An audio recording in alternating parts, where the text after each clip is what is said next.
नमस्कार. अगदी शॉर्ट नोटीसवरती तुमच्यासमोर येतोय, पण विषय अतिशय महत्त्वाचा होता आणि त्यामुळे विचार केला की अगदी शनिवारपर्यंत रविवारपर्यंत आपल्या लाईव्ह सेशनला थांबत राहण्यापेक्षा आजच तुमच्याबरोबर या विषयावरती बोलावं. गेले 2-4 दिवस आपण वेगवेगळ्या वर्तमानपत्रातून वेगवेगळ्या वृत्तवाहिन्यातून पुंसवन विधी या आयुर्वेदाचा हा जो शब्द आहे आयुर्वेदातला हा वारंवार ऐकतोय. ऐकण्यामागची कारणं जी आहेत ती फार विचित्र आहेत, कारण ह्याच्यावरती सध्या काही लोकांनी अगदी विचित्र गदारोळ निर्माण करून ठेवलेला आहे आणि म्हणून जणू काही पुंसवन संस्कार ही गोष्ट काहीतरी पापच आहे अशा थाटामध्ये किंवा तो गुन्हा आहे अशा पद्धतीने ती मांडली जाते किंवा प्रोजेक्ट केली जाते. मात्र हे सगळं करत असताना पुंसवन विधी म्हणजे नेमकं काय ह्या गोष्टीचा विचारच केला जात नाहीये, किंबहुना तो करावा असं कोणाला वाटत सुद्धा नाहीये. ही अधिक खेदजनक असलेली बाब. कित्येक वाचकांनी या बाबतीमध्ये विचारलं की नेमकं हे सगळं आहे काय प्रकरण, ते आम्हाला सांगता का, आणि म्हणून आज हा फेसबुक लाईव्हचा प्रकल्प तुमच्यासमोर ठेवतोय. खरं म्हणजे पुंसवन म्हणजे काय हे जाणून घेण्याच्या आधी आपण पुं या शब्दाचा अर्थ किंवा पुत्र या शब्दाचा अर्थ जाणून घेणं हे सगळ्यात महत्वाचं आहे. आपल्याकडे असं सांगितलेलं आहे, पुं नाम नरकात त्रायते तस्मात पुत्र इत्ति उच्यते. याचा अर्थ असा की पुं नावाचा जो नरक आहे त्याच्यापासून जो सुटका करतो अशाला पुत्र अशी संज्ञा दिलेली आहे. मजेची गोष्ट अशी आहे की एखादी संज्ञा आल्यानंतर थोड्याच कालावधीनंतर किंवा पुढचाच त्याचा जो श्लोक असतो किंवा त्याच्यावरचं जे भाष्य असतं ते असतं की त्या संज्ञेचा अर्थ सांगणारं किंवा त्या संज्ञेबद्दल अधिक स्पष्टीकरण देणारं. आता ज्या वेळेला हे स्पष्टीकरण आपल्याला मिळतं त्याच्यानंतर लगेच ते असं सांगतायत की थोडक्यात इथे पुत्र हा शब्द मेल फिटस या अर्थी आम्ही वापरतच नाही आहोत. पुत्र या शब्दाने पुत्र आणि पुत्री या दोन्हीचाही उल्लेख अपेक्षित आहे, या दोन्हीचंही ग्रहण अपेक्षित आहे. आपण सिलेक्टिव्ह रीडर्स असतो ना, त्याच्यामुळे आम्ही ही गोष्ट ही आवर्जून विसरतो आणि फक्त पुत्र ह्याचा अर्थ मेल चाइल्ड एवढाच लक्षात ठेवतो, जो की मुळात चुकीचा आहे. आता पुंसवन या शब्दाचा अर्थ सगळ्यात पहिलं लक्षात घेण्याची गोष्ट आहे की पुंसवन विधी किंवा पुंसवन संस्कार हा फक्त आयुर्वेदातच वर्णन केलेला आहे असं नाहीये. पुंसवन हा आपल्याकडे हिंदू संस्कृतीमध्ये जे 16 संस्कार सांगितलेले आहेत, 16 संस्कार, त्याच्यापैकी एक असलेला आहे. जसा गर्भाधान संस्कार सुद्धा आहे तसाच पुंसवन संस्कार सुद्धा आहे. थोडक्यात हा विषय हा फक्त आयुर्वेदाशी संबंधित नसून हा कुठेतरी आमच्या संस्कृतीशी सुद्धा तितकाच निगडीत असलेला विषय आहे. पुंसवन या शब्दाचा अर्थ सांगत असताना आपल्याकडचे जे प्राचीन ग्रंथ आहेत त्याच्यामध्ये असं सांगितलेलं आहे की पुमान बलवान जायते अनेन इति पुंसवनः. याचा अर्थ जे मूल जन्माला येणार आहे ते मूल हे चांगलं जन्माला यावं, सुदृढ जन्माला यावं. आजकाल ह्याही गोष्टींवरती काही लोकांच्या पोटात दुखायला लागलंय. सुप्रजा जनन ही गोष्ट जर का कोणी करत असेल, त्या पद्धतीने जर का काही कार्य होत असेल तर तेही आजकाल लोकांना काहीतरी अडचणीचं वाटायला लागलेलं आहे. अर्थात त्याच्याही मागचा काय भाग आहे हे मी तुम्हाला नंतर कधीतरी सांगेनच. तूर्त ही गोष्ट आवर्जून लक्षात ठेवा की इथे कुठल्याही पद्धतीने एखादं जेंडर लक्षात घेणं किंवा त्याच्यानंतर पुत्र प्राप्ती करता एखादे उपाय करणं असं मुळातच अपेक्षित नाहीये. आयुर्वेदिक ग्रंथांना ते अपेक्षित नाही. आता आयुर्वेदामध्ये ज्या चरक संहितेचा संदर्भ देऊन ह्याच्यावरती आक्षेप घेतले जात आहेत गेले 4 दिवस, मुळात त्या चरक संहितेमध्ये ह्या पुंसवनाची पार्श्वभूमी आलेली नाहीये. पुंसवनाची जी पार्श्वभूमी आलेली आहे ती वाघभट आचार्यांनी रचलेल्या अष्टांग हृदयम नावाच्या ग्रंथामध्ये आलेली आहे. आणि या अष्टांग हृदय ग्रंथाची जी टीका आहे ती आचार्य अरुण दत्तांनी लिहिलेली आहे. या टीकेचा आधार घेऊन ज्या वेळेला मी अभ्यास करत होतो त्यावेळेला मला अतिशय महत्वाचे जे मुद्दे लक्षात आले ते तुमच्यासमोर आवर्जून मांडतो. हा पुंसवन संस्कार जेव्हा करायचा आहे तो नेमका काळ कुठला आहे हे आचार्य अरुण दत्त सांगतायत. आयुर्वेदामध्ये प्रत्येक गोष्टीचा काळ सांगितलेला आहे. पंचकर्मांचा सुद्धा एक विशिष्ट कालावधी सांगितलेला आहे की ज्याच्यामध्ये पंचकर्म करणं हे महत्वाचं आहे. आणि त्यामुळे आता हे पुंसवनाच्या बाबतीमध्ये काय सांगितलेलं आहे तर पुंसवन केव्हा करावं तर ते असं म्हणतात की गर्भाधान झाल्यानंतर पुढच्या 28 दिवसांच्या कालावधीमध्ये पुंसवन हा करण्यात यावं. थोडक्यात याचा अर्थ असा, 28 दिवसांचा कालावधी हा आपण चांद्रमास गणत असल्यामुळे 1 महिना या दृष्टीने आपण बघत असतो. म्हणजे गर्भाधान झाल्यानंतर पुढच्या 28 दिवसात ते व्हावं. त्याच्यानंतर मग पुन्हा काय सांगतायत पुढे जाऊन ते असं म्हणतायत की हे फक्त पुष्य नक्षत्राच्या दिवशीच केलं जावं. याचा अर्थ बाकीच्या नक्षत्रांच्या दिवशी ते केलं जाणार नाहीये. थोडक्यात आयुर्वेदीय संहितेमध्ये जे अपेक्षित आहे त्याला सध्याच्या स्टॅटिस्टिक्समध्ये जी प्रोबॅबिलिटी असं म्हणतात ना, ती या पुंसवनाची किती कमी झालेली आहे हे आपल्याला नीट लक्षात येईल. कारण सध्याला आपल्याला एखादी स्त्री गर्भवती आहे हे नेमकं कधी कळतंय? UPT म्हणजे युरिन प्रेग्नन्सी टेस्ट ही करण्याची सध्याची पद्धत जवळपास 98% वेळेला ही साधारणपणे एखाद्या महिलेचे पुढचं जे ड्यू पिरियड असतात, जो मासिक धर्म असतो, त्याची तारीख जी आहे ती निघून गेल्यानंतर 1 आठवड्याने केली जाते. थोडक्यात हा 28 दिवसाचा कालावधी तिथपर्यंत निघून गेलाय. म्हणजे मुळातच पुंसवन विधी हा आयुर्वेदानुसार विचार करत असताना होण्याकरताचा तो काळच उरलेला नाहीये, ही सगळ्यात महत्वाची गोष्ट. आता मग त्या काळामध्ये कसं लक्षात येत होतं की आता 28 दिवसातच करायचंय? 28 दिवसात करायचे लक्षात येत होतं, त्याला कारण आयुर्वेदीय ग्रंथांमध्ये सद्योगृहीत गर्भालक्षणं दिलेली आहेत. आणि ही जी लक्षणं आहेत ही त्या काळी जनसामान्यांना माहीत होती, त्या घरातल्या ज्या वृद्ध स्त्रिया आहेत त्यांच्यापर्यंत ती पोहोचत होती आणि म्हणून ह्या सगळ्या गोष्टी तिथे माहीत होत्या. पण हे सगळे प्रकार करत असताना मुळातच इथे कुठेही पुत्र प्राप्ती करता किंवा मेल फिटस करता, मेल चाइल्ड करता अशा पद्धतीने आलेला हा संस्कार नाही. जी प्रजा उत्पन्न होणार आहे ती अधिक चांगली व्हावी ह्याच्या दृष्टीने एक संस्कार या स्वरूपामध्ये तो सांगितला गेलाय महत्वाचं. आता या सगळ्या बाबतीमध्ये काही महत्वाचे मुद्दे लक्षात घेऊया की गेले 2 दिवस हा जो गदारोळ होतोय ना तो नेमका का चालू आहे आणि त्याच्या मागची मजा कशी आहे हे तुम्हाला मुद्दाम सांगू इच्छितो. सगळ्यात पहिली गोष्ट, जसं मी मगाशी बोललो, खरं म्हणजे ह्याच्यामध्ये जेंडर बायस नाहीच असं धरून चालू की तो जरी असेल तरी सुद्धा ह्या संहिता ज्या कालावधीमध्ये लिहिल्या गेलेल्या आहेत तो कालावधी हजारो वर्षांच्या पूर्वीचा आहे. त्या कालावधीमध्ये असलेली सामाजिक परिस्थिती, न्याय परिस्थिती, राजकीय परिस्थिती या सगळ्यांचा कुठे ना कुठेतरी परिणाम हा त्यावेळच्या लिखाणावरती होत असतो. ही गोष्ट लक्षात घेणं गरजेचं आहे. आणि सध्याच्या काळामध्ये त्यातल्या ज्या गोष्टी करता येणंच शक्य नाही, त्याची इम्प्लिमेंटेबिलिटी शक्य नाही, त्या गोष्टी केल्या जातच नसतात. एक दुसरं उदाहरण सांगतो. आयुर्वेदातल्या ग्रंथांमध्ये कासवाच्या मांसाचे गुणधर्म सुद्धा आलेले आहेत बरं का. पण म्हणून कोणी लगेच म्हणत नाहीये की संहितेत आलंय चला कासवाचं मांस खाऊया, कारण लोकांना माहिती आहे वाईल्ड लाईफ ऍक्टच्या अंडर ते प्रोटेक्टेड आहे. हीच गोष्ट लक्षात घेत असताना हे जो पुंसवन विधीचा जो भाग होता ना हा खरं म्हणजे सध्याला डायनोसॉरच्या अंड्यासारखा आहे की ज्याच्यातून कधीच पिल्लू बाहेर येणार नाहीये हे आयुर्वेदाच्या वैद्यांना चांगलं माहिती आहे. आणि त्याच्यामुळे त्या गोष्टींकडे केवळ इतिहास या दृष्टीने बघितलं जात होतं. मात्र ह्या गदारोळामुळे या सगळ्या गोष्टींना काहीही कारण नसताना एक विचित्र प्रसिद्धी मिळत गेली, दुसरं तिसरं काही नाही. या सगळ्यात आरोप लावला काय गेला तो अतिशय गंभीर होता. आरोप लावला गेला की या पुंसवनामुळे स्त्रीभ्रूण हत्या होतात. अहो, जे लोक एरवी एव्हिडन्स बेस्ड सायन्सच्या गप्पा मारतात आणि आयुर्वेदाला नावं ठेवतात त्यांनी एक केस दाखवावी हो की जिथे पुंसवनामुळे स्त्रीभ्रूण हत्या झालेली आहे.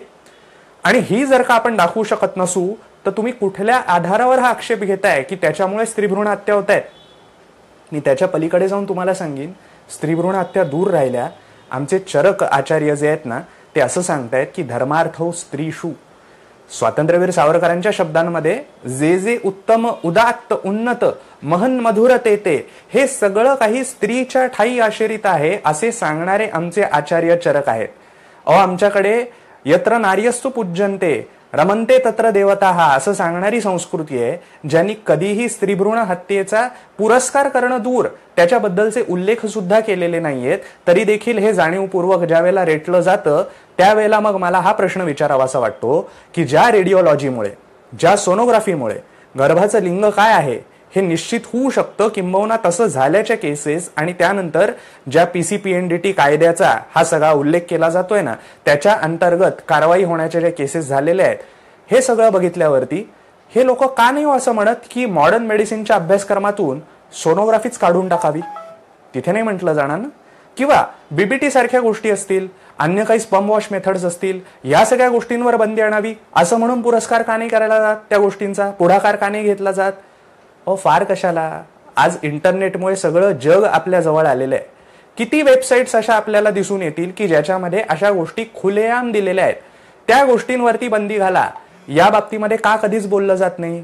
याचाच अर्थ फक्त आयुर्वेदाच्या संहितेमध्ये एखादी गोष्ट आलेली आहे म्हणून ती आम्हाला नकोय याकरता हा सगळा खटाटोप चालू आहे. हे न लक्षात घेण्या एवढे काही आम्हाला मूर्ख बनवण्याचे उद्योग चालू ह्या लोकांनी करू नयेत.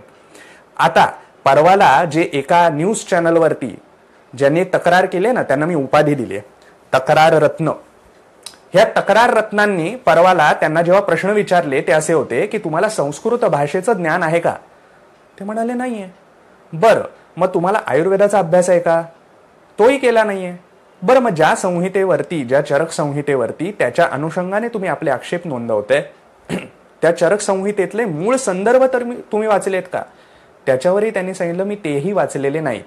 मग बाबा मला सांग, ज्या गोष्टीचा तुझा अभ्यासच नाही त्याच्यावरती आक्षेप कसले नोंदवतोयस? हे म्हणजे असं झालं की माझा उद्याला फिजिक्सचा काही काडीचा संबंध नाही, पण त्याच्यामधली एखादी गोष्ट चूक आहे आणि ती काढून टाकावी याच्याबद्दल मी आक्षेप घेणं हे जितकं हास्यास्पद असेल तितकीच ही गोष्ट हास्यास्पद आहे. किंबहुना पुन्हा एकदा या मागचे हेतू काय आहेत ही गोष्ट इथून फक्त सिद्ध करते, दुसरं तिसरं काही नाही. आपल्या महाराष्ट्रातल्याच एक पत्रकार आहेत, महिला पत्रकार, ज्यांनी एक आर्टिकल लिहिलं या विषयावरती, जे सध्याला इंग्रजी वर्तमानपत्रांनी खूप उचलून धरलं. मजेची गोष्ट अशी की हे आर्टिकल 6 महिन्यांपूर्वी लिहिलेलं आहे. ही तक्रार सुद्धा 6 महिन्यांपूर्वी केली होती. त्यानंतर मग पुन्हा 6 महिन्यांनी, त्याच्या आधीच्या 6 महिन्यांपूर्वी केली होती. म्हणजे तक्रारींचा फक्त 6 माही खेळ चालू आहे, त्या पलीकडे दुसरं तिसरं काही नाहीये. या बाईंनी त्या आर्टिकलमध्ये एवढ्या मजेशीर गोष्टी लिहिल्या आहेत की त्यांनी असं दिलंय, आयुर्वेद सांगतो की हे सगळं करत असताना सोनं किंवा चांदी ह्याच्यासारखा धातू वितळावा, तो दुधामध्ये घालावा आणि तो प्यावा. आणि आम्हाला हे सगळं खरं वाटतं जणू काही.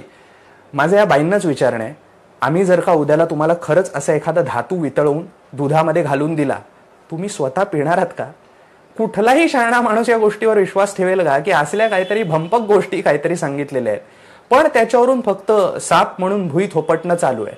बरं, दुसरीकडे मजा बघा की एकीकडे ज्यावेळेला चित्रपटातून ज्यावेळेला धूम्रपानाचे, मद्यपानाचे जी दृश्य दाखवली जातात, खाली एक डिस्क्लेमर येतो, वैधानिक इशारा, की धूम्रपान सेहत के लिए हानिकारक है. येतो की नाही? बरं, मग आता ही दृश्यच चित्रपटातून काढून टाका, त्याच्यामुळे वाईट संदेश जातो आहे असं म्हणून जर का आम्ही आरोप केला तर त्याच्यावरती हेच सगळे मीडियातले जे उरबडवे आहेत ना, रुदाल्या, त्या सगळ्या पुढे येतील आणि म्हणतील की तुम्ही व्यक्ती स्वातंत्र्यावरती, अभिव्यक्ती स्वातंत्र्यावरती हा सगळा हल्ला आहे. एवढं दाखवलं दृश्य तर त्यात काय बिघडलं? म्हणजे तिथे फक्त खाली डिस्क्लेमर दाखवून तुम्हाला चालतंय. मग हीच गोष्ट आयुर्वेदाच्या बाबतीत जर का केली तर मग काय अडचण आहे? म्हणजे हा पुंसवन विधी जिथे आलेला आहे तिथे तुमच्या मनाच्या समाधानाकरता खाली PCPNDT कायद्यातली कलमं घालून दिली, संपला विषय. तुम्हाला ह्याच्यात अडचण येण्याची काय गोष्ट आहे? पण नाही, ते संहितेतूनच काढा असा हट्ट आहे. या सगळ्या बाबतीमध्ये ज्या वर्तमानपत्रांनी हा विषय उचलून धरला होता ना, त्यांनीच आज बातमी जी प्रकाशित केली आहे त्यात त्यांनी असं दिलंय की या मागणीला CCIMच्या अध्यक्षांनी स्पष्टपणे नकार दिलाय. त्यांनी असं सांगितलं की मुळात आयुर्वेद हा एक उपवेद आहे, वेदांपासून चालत आलेली परंपरा आहे आणि त्याच्यातल्या संहितेतला कुठलाही भाग काढण्याचा किंवा घालण्याचा आम्हाला कुठलाही अधिकार नाही. माझ्या मते ही या मागणीला मिळालेली स्पष्ट चपराक आहे आणि याकरता मी CCIMच्या अध्यक्षांचं सर्वप्रथम अभिनंदन करतो. तितकंच महाराष्ट्रातले जे कोणी CCIMचे मेंबर्स आहेत त्या सगळ्या सदस्यांनी या बाबतीमध्ये एक अतिशय ठाम भूमिका घेतली आहे वर्तमानपत्रांच्या समोर. याकरता मी त्यांचंही सगळ्यांचं अभिनंदन करतो. पण हे सगळं जेव्हा होत असतं ना, तेव्हा विषय नेमका माहीत नसतो, तेव्हा काठावरचे लोक हे कुठेतरी भरकटत जातात. त्यांना कळत नाही की नेमकं खरं काय आणि खोटं काय. याच्याकरता म्हणून मी तुमच्या समोर आलो आणि हा सगळा विषय तुम्हाला समजावून सांगण्याचा एक प्रयत्न करतोय. व्हिडिओ जास्तीत जास्त शेअर करा की जेणेकरून लोकांपर्यंत तो पोहोचेल. आणि अगदी ते जरी शक्य नाही झालं तरी हा विषय आपण स्वतः समजावून घेऊन हे मीडियाचं जे थोतांड आहे ना, हे जरा आपण आपल्या पातळीवरती उघडं पाडा. सोशल मीडियावरती प्रचंड सोशल मीडियामध्ये ताकद आहे. आपण नुकताच या गोष्टींचा कित्येक वेळा अनुभव घेतलाय. ज्या म्हणून वर्तमानपत्रांच्या वेबसाईटवरती अशा पद्धतीच्या निखालस खोट्या बातम्या प्रसारित केल्या जात आहेत, तिथे कृपा करून आपलं हे मत नोंदवा की हे सगळा धादांत असत्य प्रकार आहे आणि मूळ जे आहे ते या वर्तमानपत्रांनी जाणून घेणं गरजेचं आहे. आणि हा सगळा प्रचार प्रसार कुठेतरी असत्याचा, विखाराचा हा थांबावा. याच्याकरता तुम्ही सगळेच जण आयुर्वेदी आहात असं मी मानतो. आयुर्वेदीय म्हणून आपल्या सगळ्यांचं एकत्रितपणे हे कर्तव्य आहे की आपण ह्या बाबतीमध्ये पुढाकार घेऊया आणि हा सगळा जो बदनामीचं षडयंत्र चालू आहे आयुर्वेदाच्या ते हाणून पाडूया. ज्या चरक संहितेवरती आक्षेप घेतले जात आहेत ना, त्याच चरक संहितेवरती त्याच्यात आचार्य चरक असं सांगतायत की आयुर्वेदो अमृतानाम. याचा अर्थ ज्या गोष्टी अजरामर आहेत त्याच्यामधली सर्वश्रेष्ठ असलेली जी गोष्ट आहे ती आयुर्वेद ही गोष्ट आहे. आयुर्वेद हे शास्त्र त्रिकालाबाधित आहे. जिथे आम्ही ब्रिटिशांचे सुद्धा आक्रमणं पचवली, जिथे यवनांची आक्रमणं पचवली, तिथे ही सगळी आक्रमणं पचवणं ही काही आयुर्वेदियांसाठी फार मोठी असलेली गोष्ट नाहीये. आमच्या वैद्य ज्योत्स्ना पेठकर मॅडम परवाला खूप छान म्हणाल्या पूर्वी परकीय आक्रमकांनी नालंदा आणि तक्षशिला सारख्या ज्या आपल्या लायब्ररीज होत्या ना, त्या सगळ्या जाळून टाकल्या आणि आमची ग्रंथसंपदा नष्ट केली. आज हे जे आमच्याकडे असलेले तथाकथित बुद्धिवादी लोक आहेत ना, ते हे कुरतडून संहिता नष्ट करण्याचे प्रयत्न चालू आहेत. त्याला कारण एकच की आयुर्वेद हे भारतीय शास्त्र आहे, कुठेतरी आमच्या संस्कृतीशी असलेलं आहे. आजकाल आयुर्वेदाला चांगले दिवस येताना दिसत आहेत. आयुर्वेदीय वैद्यांचे अथक परिश्रम त्याला कारणीभूत आहेत. ह्यातून कुठून तरी निर्माण झालेला पोटशूळ आणि स्वस्त प्रसिद्धी मिळवण्याकरता केले जाणारे हे उपद्व्याप वेळीच हाणून पाडा. सगळ्या जणांनी आजवर आयुर्वेदाच्या मागे जसे ठामपणे उभे राहिलेले आहात, त्याच पद्धतीने याच्याही पुढे उभे राहा. पुन्हा काहीतरी नवीन विषय घेऊन आपण फेसबुक लाईव्हला भेटूच. तूर्त हा विषय थोडा निकडीचा, गरजेचा वाटला म्हणून तुमच्या समोर येऊन भेटलो. आता थांबतो. जय आयुर्वेद. धन्यवाद.